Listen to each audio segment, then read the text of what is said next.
Joining us now, Republican Congresswoman Martha McSally of Arizona. She's a member of the Armed Services and Homeland Security Committee. She's a retired U.S. Air Force colonel, America's first female fighter pilot to fly in combat. Congresswoman, thanks very much for joining us. What's your reaction to what's going on? Because it looks like these past 3 or 4 years, there has been such brutality there. There seems to be no end in sight.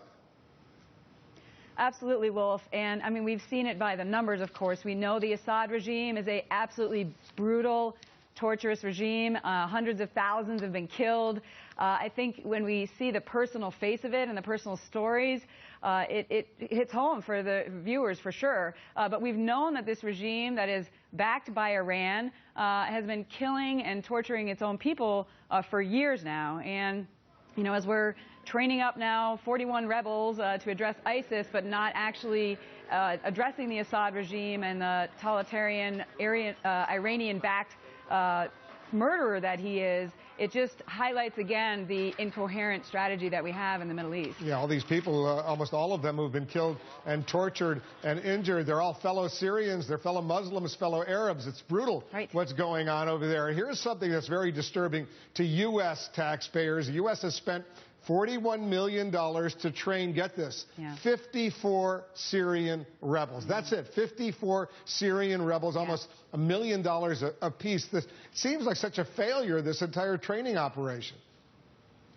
It absolutely does, Wolf. Again, it's been late to the game. Many of us have been calling on stepping up those efforts much earlier. And that price tag is really concerning to me. I, for one, would like to see a breakdown of that.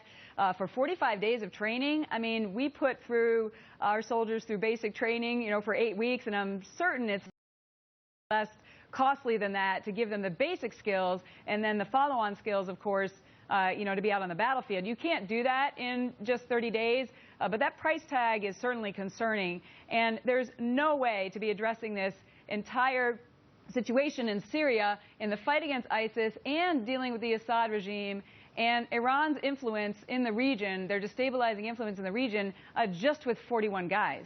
I know, Congresswoman, you're just back from Israel. You oppose this U.S.-backed nuclear deal with Iran. You say it's a bad deal. You want the administration to go back to the negotiating table. But the supporters of this deal, including the President and the Secretary of State, they don't think that's realistic. What's your response to them? Well, you know what, Wolf? Over 200 times in our history, we've had the executive branch negotiate a treaty or an international agreement, some incredibly, involved with multilateral other countries, and Congress has directed them to go back to the negotiating table with certain conditions or restrictions and said, hey, look, we'll support this thing, but you need to do the following things. That's happened 200 times in our history. So once again, the administration is sort of rewriting history and trying to have people forget that that's what a co-equal branch of the government does when it comes to very important international agreements. And this isn't even a treaty.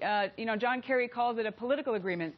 So it's certainly our right to be able to identify serious flaws. And when I was over in Israel last week, I will tell you across the board, Israel is a very diverse political country as well, but across the board, people, leaders in the government, the military, journalists, academia, they are against this deal. They are confused why America has allowed Iran to have a strategic, patient path to a bomb. If they don't cheat, they're allowed that. And so it is our responsibility, because of Iran's destabilizing the region, being the largest state sponsor of terror in the world. Literally, they're propping up Hamas and Hezbollah and the Assad regime. I mean, we talk to people who are dealing with these thousands of rocket attacks coming out of Gaza, aimed at civilians, school children running into bomb shelters. This is daily life in Israel. And while this agreement was negotiated, Iran continues to chant, death to America and let's wipe Israel off the map. So this is a bad deal. I appreciate the diplomatic effort. I, for one, in the military, look, we see, military options as a very last resort. It is not this deal or war, and we need to keep the sanctions in place. We need to crank them up, and we need to lead in the international community in order to get a better deal that doesn't give them a patient path to a bomb.